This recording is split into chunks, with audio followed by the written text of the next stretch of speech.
సంవత్సరం శుభాకాంక్షలు అడ్వాన్స్గా మీ అందరికీ. హ్యాపీ ఉగాది. నాకు మొన్నటిదాకా బాగాలేకుండానంట, తల్లి కాదు అదేమంటారు నక్షత్రం, ఇప్పుడు చెప్తారు కదా రాసులు, 7 నుండి శని ఉందంట. శని ఉంటే 10 కోట్లు సంపాదించింది, ఇప్పుడు శని పోతుందంట. ఎందుకు సంపాదిస్తామో తెలియదు. బాగాలేకుంటేనే అదే కుంభరాశిలో నాకు డేట్ కరెక్ట్ తెలియదు కానీ ఎస్ఆర్ నక్షత్రం కుంభరాశి అని చెప్తే, బాగలేదు ఇట్లా కుంభరాశి వాళ్ళకు అది అని చెప్తే నాకు చాలా బాధ అనిపించింది. అంటే బాగలేకున్నా కూడా మంచి వ్యక్తులతో తిరిగితే జీవితం బాగుపడుతుంది అని చాలా హ్యాపీగా ఉంది. మేము జైన్ 8 సంవత్సరాలు అవుతుంది. 8 సంవత్సరాలలో మంచి ఇల్లు, పొలం కొన్నాం, బెంచ్ కారు కొన్నాం. ఒక మనిషి కామన్ కోరికలు ఏముంటాయి? నాకు మంచి ఇల్లు ఉంటే బాగుండు, నాకు బెంచ్ కారు ఉంటే బాగుండు, నా పిల్లలు బాగా చదివితే బాగుండు, మా భార్య బంగారం ఉంటే బాగుండు, నాకు ఇంత పొలం ఉంటే బాగుండు, అవన్నీ ఉన్నాయి నాకు. నేను బాగుండు, నేను బాగున్నా ఇక్కడున్నా. మీకు ఇవన్నీ కావాలా? కావాలా? సో మీరు కొన్ని రోజులు సిస్టంతో, వెన్నింగ్ టీమ్ వెస్టీజ్ సిస్టంతో పనిచేయండి, మీ జీవితం కూడా బాగుపడుతుంది. ఇక్కడ చదువు ఎక్స్పీరియన్స్ ఏం అవసరం లేదు, ఎందుకంటే నేను చదివింది 7వ క్లాసు, సంపాదిస్తున్నది 18 లక్షలు. మా జీవితం ఇదే హాల్లో స్టార్ట్ అయింది. మేము తెలంగాణ చీఫ్ మినిస్టర్ మన ఇంద్రబీర్ సార్ కార్ అన్వీలింగ్ అవుతుంటే ఈ ఛాయ్ పత్తులకి వెళ్ళి కార్ వచ్చిందని చెప్పారు. నేను ఆడ నిలబడి ఎవరి చెవులో పువ్వు పెడతారా భయ ఛాయ్ పత్త దాకా కార్ మేము పుట్టినప్పుడు నుంచి ఛాయ్ తాగుతున్నా. నేను మళ్ళీ డ్రైవర్ని, ట్యాక్సీ డ్రైవర్ని, గంటకో ఛాయ్ తాగటం నాకు ఎవరు కార్ ఛాయ్ పత్తుల కార్ వస్తుంది అని అన్నారు. ఫస్ట్ టైం అట్లా విన్నప్పుడు అట్లా అనిపించింది. కానీ నేను ఈరోజు బెంచ్ కార్లో తిరుగుతుంటే నాకు చాలా హ్యాపీ అనిపిస్తుంది. సో మన రాష్ట్రాలలో ఒక మాట చెప్పిండ్రు, మనుషులందరూ వీక్క తింటారు నేను అని చెప్పేసి. అది నిజమే. మున్సిపల్ వాళ్ళు నిదానం బెంచ్ ఉందిగా ఇంకో 10,000 ఇస్తారంట. కరెంట్ ఆయన వస్తాడు సార్ మీ ఇంట్లో బెంచ్ ఉంది అది ఇంకో 15,000 అంటాడు. ఆ ప్లాట్ పర్మిషన్ ఇచ్చేటప్పుడు 50,000 ఇచ్చిన ఆ కమిషనర్ వాళ్ళు పట్టుకున్నారు. మళ్ళీ వచ్చి 3 లక్షలు అంటారు. కమిషనర్కి ఇచ్చిన కానీ ఆయన పట్టుకున్నారు, మాకు తెలియదు అంట. నాకు చాలా హ్యాపీ అనిపించింది. అన్ని బెంచ్ కార్ మీద పోతున్నాయి. ఎందుకు హ్యాపీ అనిపించింది అంటే నన్ను గుర్తుపట్టుకు నాకు గల్లవాడు బెంచ్ కార్ వాడు ఉన్నాడని గుర్తుపట్టు. నిజంగా ఇట్లాంటి లైఫ్ కావాలా? కావాలా? ఏం చేసినాం ఇంత సంపాదించడానికంటే పనులు తోమేటోళ్ళని చూసి బాగుంటాయి అని చెప్పినాం అంతే. సో మీకు తెలిసిన వాళ్ళంతా పనులు తోముతారా? ఆలోచించి చెప్పండి. స్నానాలు చేస్తారా? చేస్తారా? సో మీరు బాగుపడ్డట్టే. బాగుపడాలని ఉందా అంటే ఇప్పుడు బాగాలేరా? బాగున్నా బాగాలేకుండా ఇంకా బాగా అవుతారు. కాకపోతే ఏంటంటే కొన్ని మార్పులు చేసుకోవాలి జీవితంలో. పర్టిక్యులర్గా దేనికోసం వస్తున్నాం అన్నది ఇక్కడ ఇంపార్టెంట్. ఇప్పుడు నేనున్నాను, ఇంత సంపాదించిన తర్వాత కూడా మొన్న ఒక డిసిషన్ తీసుకున్నా.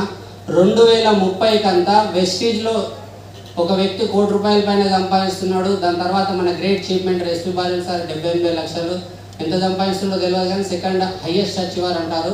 సో నేను డిసిషన్ తీసుకున్న 2030 కంతా ఈ కంపెనీలో ఎవరెవరైతే సంపాదిస్తున్నారో దాంట్లో 3rd పర్సన్ నేను ఉండాలని డిసైడ్ అయ్యాను. ఇట్లా ఆలోచించకండి, ఏం రనైనా కట్టకపోతావు ఎంత సంపాదించాలో అట్లా ఆలోచించకండి. ఏంటంటే నేను డిసిషన్ తీసుకోవడం వల్ల ఇంకొక 100 ఫ్యామిలీలో, 1,00,000 ఫ్యామిలీలో, 10 లక్షల ఫ్యామిలీలో ఎంతమంది బాగుపడతారో నాకు తెలియదు. కాబట్టి మీరు కూడా పర్టికులర్గా దేనికోసం వస్తున్నామో అది పర్టికులర్గా రాసుకోండి. అండ్ సిస్టమ్ చెప్పినట్టు, అప్లైన్ చెప్పినట్టు వినండి, మీ జీవితం కూడా మారుతుంది. సో అది మళ్ళీ ఇంకొకటి ఏంటంటే నేను ఇంకొకటి కూడా అనుకున్నా. అక్కడ ఆ రోజు మొన్న కంపెనీ స్టేజ్ మీద చెప్పలే కానీ 2030లో 3rd పర్సన్ అయినప్పుడు 2035లో కంపెనీలో హైయెస్ట్ ఇన్కమ్ సంపాదించే వ్యక్తికి ఎందుకు కావద్దని ఆలోచన వచ్చింది. సోచనేకి హిమ్మత్ కరో అంటాడు మన చీఫ్ గ్రేట్ కంపెనీ ఓనర్. సోచనేకి హిమ్మత్ కరో. నా గురించి నేను ఆలోచించకపోతే మీరు ఆలోచన చేస్తారా? ఆయనదంతా నాకు వస్తే బాగుందని ఆలోచన చేస్తాను. అండ్ ఒకటే విషయం చెప్తాను, ఇప్పుడు నేను నెంబర్ 1కి వెళ్ళాలన్నా, నెంబర్ 3కి వెళ్ళాలన్నా నేను చేసే పని ఏంటంటే రోజు 4గురిని కలవాలి. కలిస్తే బాగుపడతానా, కలవకపోతే బాగుపడతానా? కలిస్తే బాగుపడతానా, కలవకపోతే బాగుపడతానా? కలిస్తేనే బాగుపడతాం. మీకు తెలుసు కదా. సో మీరు బాగుపడాలంటే నిజం చెప్పండి.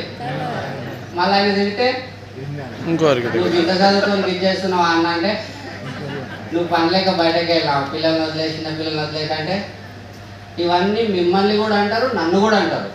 నీకు 18 లక్షలు వస్తే మా ఇంటికి వచ్చినావు ఈ సబ్బు పైసి పట్టుకొని అంటారు. మళ్ళీ నిజంగా నీ తన బెదికారు ఉందే వాళ్ళని కిరాయి తెచ్చినావు అంటారు.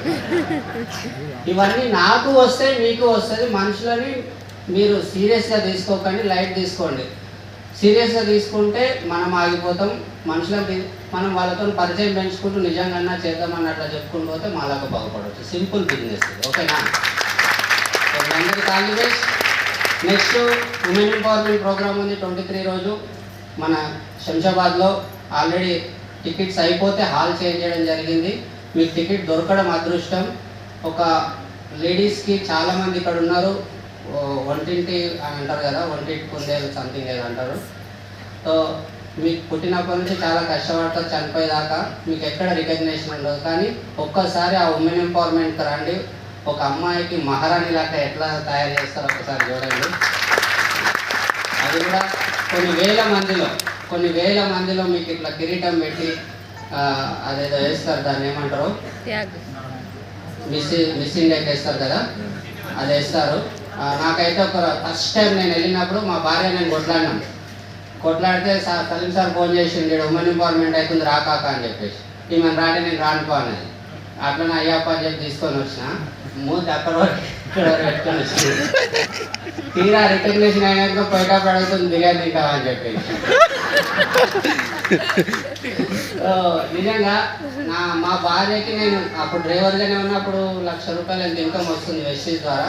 కానీ ఆ రోజు మా భార్యని నేను అట్లా చూసినప్పుడు నాకు చాలా హ్యాపీ ఫీల్ అయింది. ఎందుకంటే నా జీవితం మొత్తం కష్టపడినా ఆమెను అట్లా రికగ్నేషన్ ఎక్కడే చెప్పేయాలని అది వెస్టీజ్ జరుగుతుంది.